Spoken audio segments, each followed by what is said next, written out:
ఇవాళ మనం hair transplant తర్వాత చాలామంది తెలియక చేసే టాప్ 5 మిస్టేక్స్ గురించి మాట్లాడుకుందాం.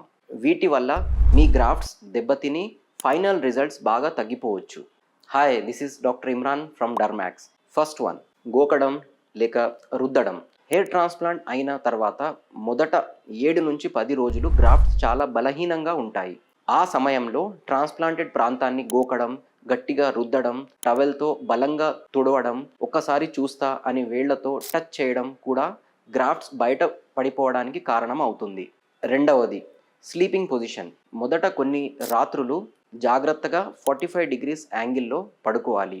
ముఖం కింద పెట్టుకొని పొట్టపైన పడుకోవడం, దుప్పటి కప్పుకోవడం లేక సైడ్స్లో పడుకోవడం చేస్తే ఫ్రిక్షన్ పెరిగి గ్రాఫ్ట్స్ దగ్గర వాపు వచ్చే ఛాన్సెస్ ఉంటాయి.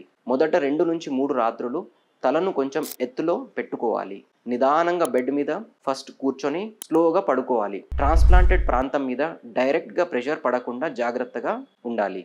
మూడో mistake, smoking, alcohol and medicines skip చేయడం. సర్జరీ తర్వాత స్మోకింగ్ మరియు ఆల్కహాల్ వలన రక్త ప్రసరణ తగ్గిపోతుంది, హీలింగ్ స్లో అవుతుంది.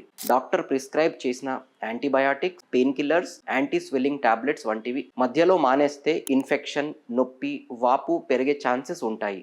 గ్రాఫ్ట్ సర్వైవల్ కూడా తగ్గవచ్చు. నాలుగో మిస్టేక్, హెల్మెట్, టైట్ క్యాప్ త్వరగా వాడడం. హెయిర్ ట్రాన్స్ప్లాంట్ తర్వాత మొదట 10 నుంచి 14 రోజులు హెల్మెట్ వాడకపోవడం మంచిది. చాలా టైట్గా ఉండే క్యాప్స్, బినీస్ కూడా అవాయిడ్ చేయాలి. తల మీదకి టీషర్ట్స్ గట్టిగా లాగుకొని తొడుక్కోవడం వంటివి చేస్తే గ్రాఫ్ట్స్ లాగిపోవడం లేదా వాటి యాంగిల్ మారిపోవడం జరగవచ్చు.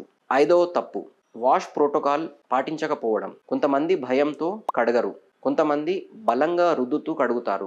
రెండూ తప్పే. మా క్లినిక్ నుంచి ఇచ్చిన ఎగ్జాక్ట్ హెయిర్ వాష్ ఇన్స్ట్రక్షన్స్, ఏ రోజు హెయిర్ కడగాలి, నీళ్లు ఎలా పోయాలి, చేతితో ఎలా నెమ్మదిగా టచ్ చేయాలి, ఏ షాంపూ లేదా ఫోమ్ వాడాలి, వాటిని ఖచ్చితంగా పాటించడం చాలా ముఖ్యం. అప్పుడే స్కాల్ప్ క్లీన్గా ఉంటూ గ్రాఫ్ట్స్ సేఫ్గా సెట్ అవ్వడానికి మంచి ఛాన్స్ ఉంటుంది.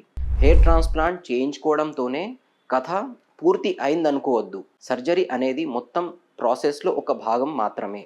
ఫైనల్ రిజల్ట్లో ఆఫ్టర్ కేర్కి చాలా పెద్ద పాత్ర ఉంటుంది. మేము ఇచ్చే సూచనలు, పోస్ట్ ఆప్ ఇన్స్ట్రక్షన్స్ని ఖచ్చితంగా పాటిస్తే మీకు వచ్చే రిజల్ట్ మరింత బాగా లాంగ్ టర్మ్లో స్థిరంగా ఉంటుంది.